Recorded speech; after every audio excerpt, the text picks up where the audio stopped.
अब मैं आपको बताता हूं कि आपकी अदालत में असदुद्दीन ओवैसी ने पाकिस्तान को लेकर क्या बड़ा खुलासा किया। जब ओवैसी अपने डेलीगेशन के साथ सऊदी अरब गए तो वहां उन पर इस बात के लिए काफी प्रेशर बनाया गया कि भारत पाकिस्तान से बात करे। सऊदी अरब के डिप्टी फॉरेन मिनिस्टर के साथ ओवैसी के डेलीगेशन की 2 घंटे से ज्यादा देर बात हुई। सऊदी अरब की तरफ से बार बार पूछा गया कि भारत पाकिस्तान से बात क्यों नहीं करता। ओवैसी ने एक्सप्लेन किया कि भारत ने पाकिस्तान से आतंकवाद के सवाल पर कई बार बात की है। 26/11 के हमले के बाद तो पाकिस्तान को जिंदा सबूत दिखाए गए। अजमल कसाब को जिंदा पकड़ लिया गया था। इसके अलावा जब जब आतंकवादी हमला हुआ तो भारत ने पाकिस्तान को चेतावनी दी। एक बार तो पाकिस्तान की इन्वेस्टिगेटिव एजेंसी को जांच के लिए भारत आने दिया गया और ओवैसी ने कहा कि मैंने तो इसका विरोध किया था, लेकिन इन सारी बातों का कोई नतीजा नहीं निकला। पाकिस्तान ने आतंकवाद का रास्ता नहीं छोड़ा। ओवैसी का कहना है कि जब तक पाकिस्तान में फौज का कंट्रोल है तब तक इसका कोई रास्ता मिलना मुश्किल लगता है। ओवैसी ने सऊदी अरब में क्या तेवर दिखाए, इसकी एक झलक मैं आपको दिखाता हूं। फायदा उसका यह हुआ कि वो पाकिस्तान के उस टेररिज्म को, पाकिस्तान स्पॉन्सर्ड टेररिज्म को, पाकिस्तान से जो पैसे जाते हैं टेररिस्ट ग्रुप्स को, भारत का जो एक सबसे बड़ी फायदा है कि यूनाइटेड हमने बताया कि देखिए देश का मामला है। मैं खुद कहता था कि हम देश में जब जाएंगे इनके साथ हम बात भी नहीं करेंगे जो बीजेपी के मेंबर्स हैं, मगर क्योंकि ये टेररिज्म का मसला है, हमारे भारत के नागरिकों को मारा गया पाकिस्तान से टेररिस्ट आकर, इसीलिए हम आकर आपसे ये रिक्वेस्ट कर रहे हैं कि आप अपने गुड ऑफिसर्स को यूज करिए। आप FATF में पाकिस्तान को दोबारा लाने के लिए हमारा साथ दीजिए, क्योंकि टेररिज्म सिर्फ भारत का मसला नहीं है, टेररिज्म दुनिया के लिए एक बहुत बड़ा चैलेंज है। तो इसीलिए ये बातें हमने रखी और जहां जहां हम लोग गए मैं आपको बता रहा हूं कि बड़ी इज्जत के साथ उन्होंने हमारी बात को सुना, हमसे सवालात भी किए। जैसा मैंने कहा कि वो सऊदी अरब में कहा कि आप बातचीत क्यों नहीं करते, हमने बताया उनको। फिर हमने उनको बताया कि आप हाइफेनेट मत करिए हमको पाकिस्तान के साथ। हमने सऊदी अरेबिया से पूछा वहां पर कि भाई आपने उनको अभी $13 बिलियन का लोन आप देने वाले हैं, आप मॉनिटर करिए ना, उनको मॉनिटर करिए पैसे कहां जा रहे हैं, आप कैसे उनको देंगे। अगर वही पैसा पाकिस्तान की आर्मी के पास जाएगा तो जाहिर है वो हमारे खिलाफ कल इस्तेमाल हो सकता है। आपकी अदालत में ओवैसी की पूरी बात आप सुन सकेंगे कल रात 10 बजे। लेकिन मैं आपको इतना कंफर्म कर सकता हूं कि इंडियन डेलीगेशन ने पाकिस्तान के खेल को पूरी तरह एक्सपोज कर दिया।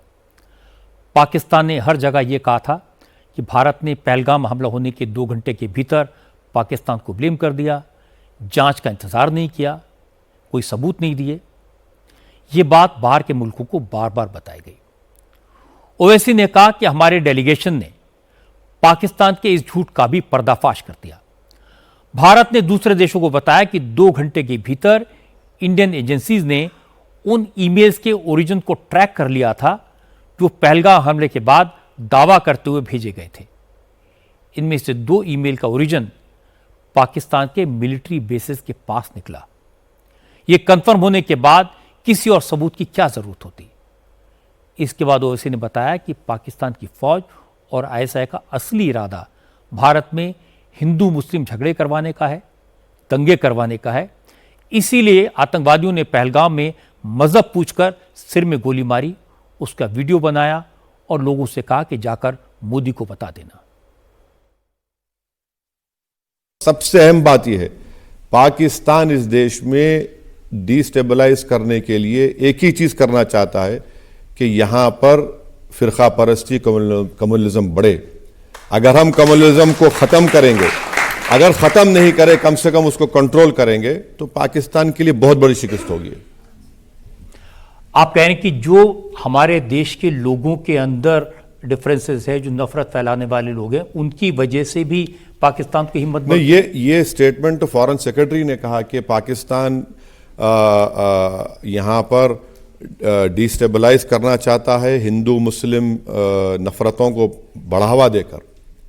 तो ये उनका कोशिश होगी, क्योंकि पहलगाम के बाद उनका मकसद एक ही था कि यहां पर बहुत बड़ी कम्युनल राइट्स हो जाएं, मैं देश की जनता को सलाम करता हूं कि हाँ, थोड़े बहुत जगह पर वाकयात हुए, मगर हमने पाकिस्तान को उनके उस गंदे प्लान में कामयाब होने से रोक दिया। और इसका क्रेडिट किसी गवर्नमेंट को नहीं आता, उसका क्रेडिट भारत की जनता को जाता है कि उन्हें समझ लिया इन चीजों को।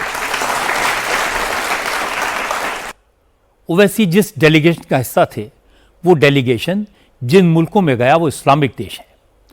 वहाँ की सरकारों का, वहाँ के लोगों का पाकिस्तान के साथ एक रिश्ता है। पर ओवैसी ने बताया कि भारत के ऑल पार्टी डेलीगेशन की बातों का ज़बरदस्त असर हुआ। ओवैसी ने पाकिस्तान की फ़ौज और आसिम मुनीर को पूरी तरह एक्सपोज कर दिया। उन्होंने सऊदी अरब जैसे मुल्कों को चेतावनी दी कि उनसे मिलने वाले पैसे का इस्तेमाल पाकिस्तान दहशतगर्दों को पालने के लिए करता है, इसलिए जब वो कर्जा दें तो इसका हिसाब भी मांगे। आपकी अदालत का ये पूरा शो आप देख सकेंगे कल रात 10 बजे।